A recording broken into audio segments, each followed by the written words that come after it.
Hello, good to see you. We are live. How are you? I'm wonderful, Jen. How are you? I'm great. It's so good to see you. It's been a year. I can't believe it. Yeah, it's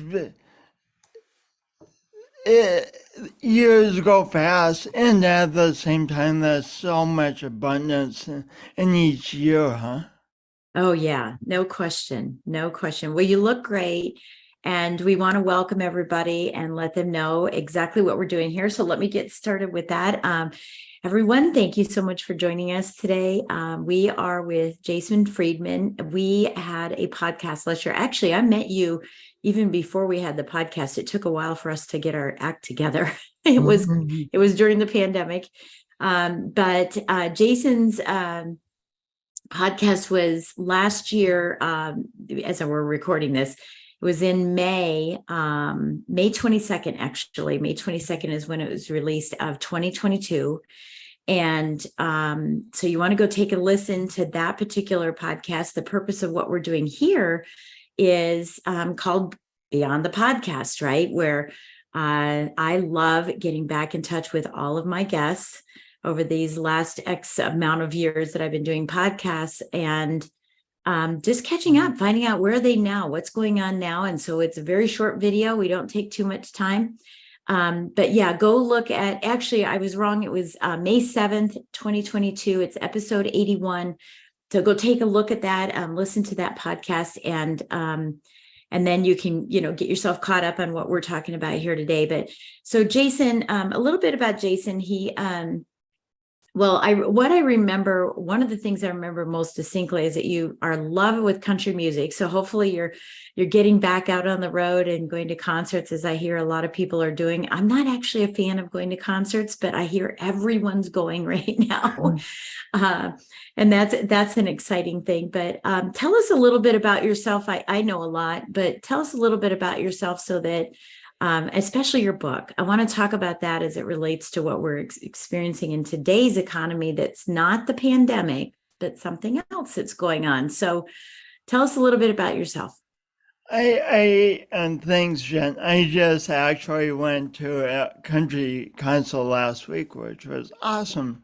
Um, so like virtually all human beings, I've had challenges in my life. But mine started very early on. When I was born, I lost some oxygen, speech impediment, coordination differences, and so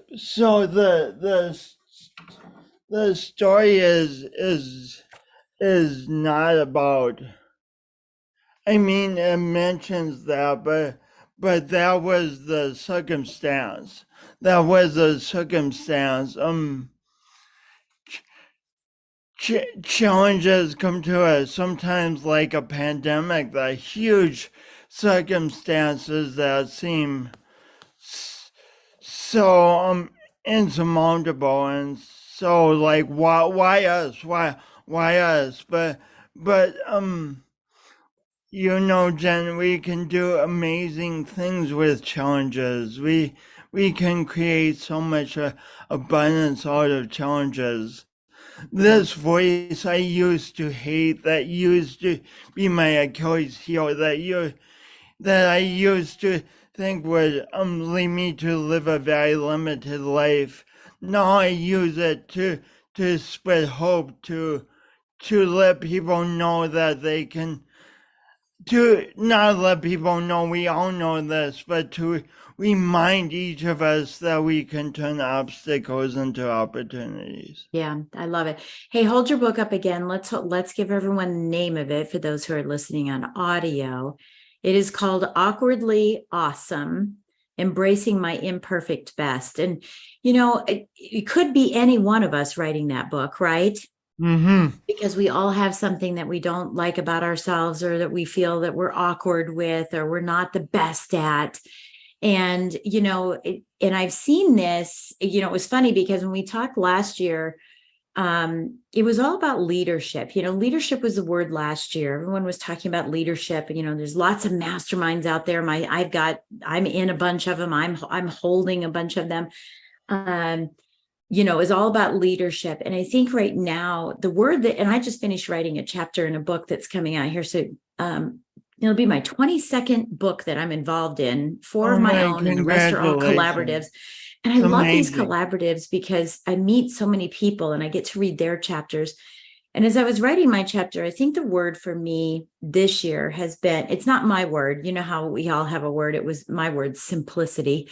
But I'm seeing a new word coming out for next year, and that's resilience.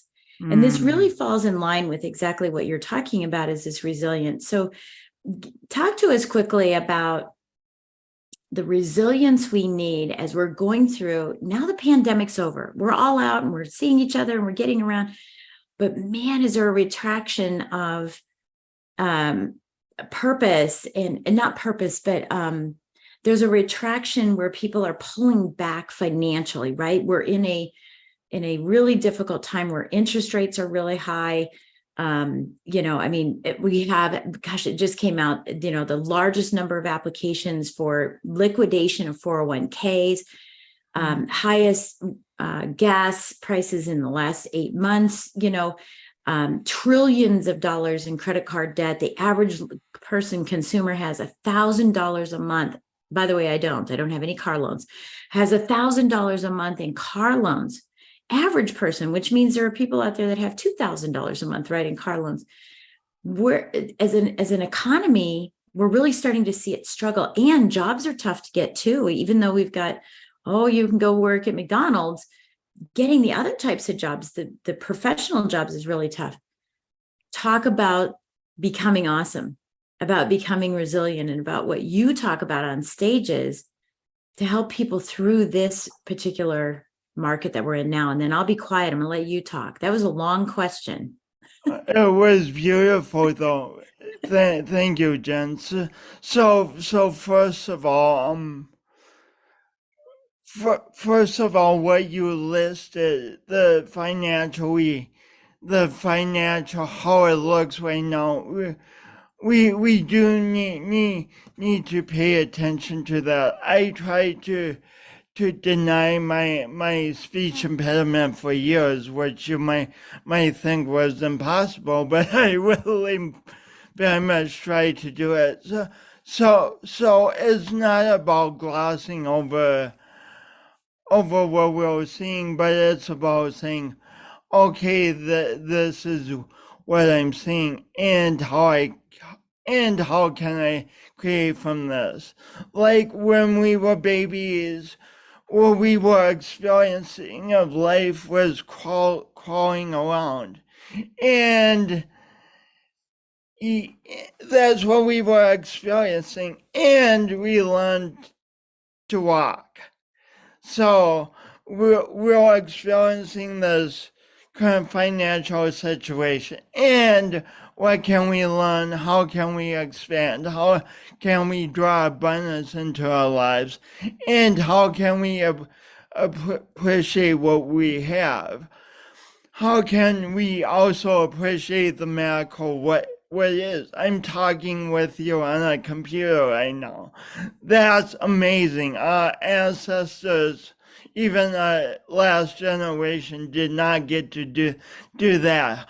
How can we be in profound appreciation for what we have, acknowledge what is, and create the next step? And hopefully between those things, that keeps us out of fear, moving towards the love of creating abundance.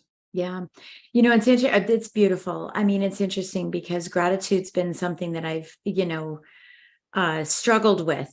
I'm very grateful. I'm very, I'm a Christian, so I'm very I'm gratitude focused, but I still struggle with it because when something goes wrong, it's hard to find gratitude, right? And we're all taught, to do positive affirmations, like I'm great, I'm powerful, I'm strong, I'm caregiving, I'm loving, whatever those words are. but we have to, and we look to all these positive things, which I think is great. And I just learned this from someone on my podcast a couple of weeks ago. We look to all that greatness, which I think is good. But, and what he was sharing with me is to look to all the challenges and find the gratitude in the challenge rather than always the gratitude in the things we have. And boy, am I finding that challenging. I get it.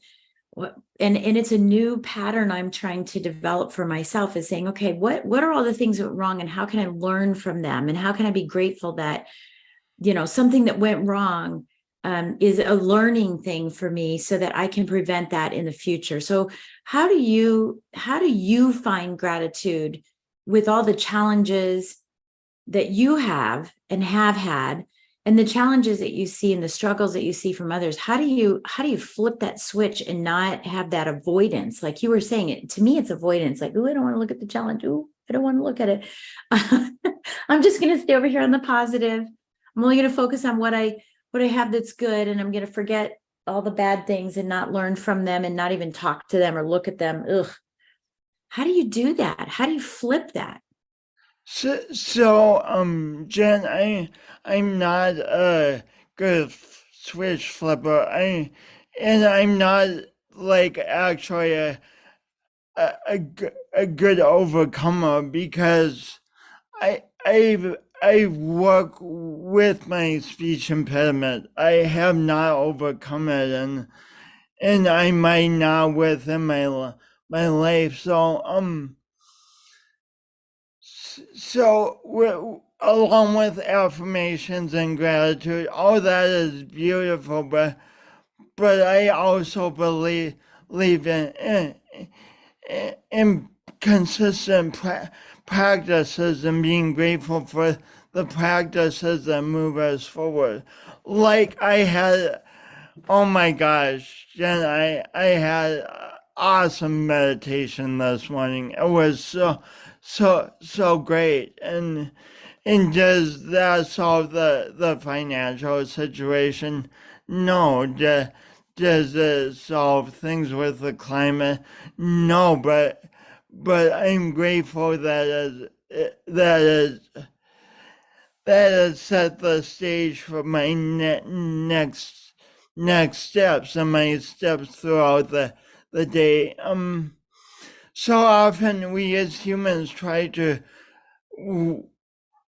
so we as humans have the capacity to see the big picture, so we try and solve it and put all the pieces together. But and it's good we have that in mind, but at the same time we have the freedom to plan out a day, to take a series of steps, to be grateful for those steps, Yeah. and that's phenomenal freedom. It's phenomenal. Well, it's interesting that you say that. There a couple things come to mind, but this is the first time this one thing came to mind that I'm going to tell you about. But it goes back to, how do you eat an elephant? One step at a time, or one bite at a time, right? But I think also the way that you were describing this, and you can take this if you want. It's that when you're putting a puzzle together, how do you put a puzzle together? One piece at a time. And it's so funny how when we're putting a puzzle together, because I'm a big puzzle girl. I don't know if a lot of people know that I love putting puzzles together.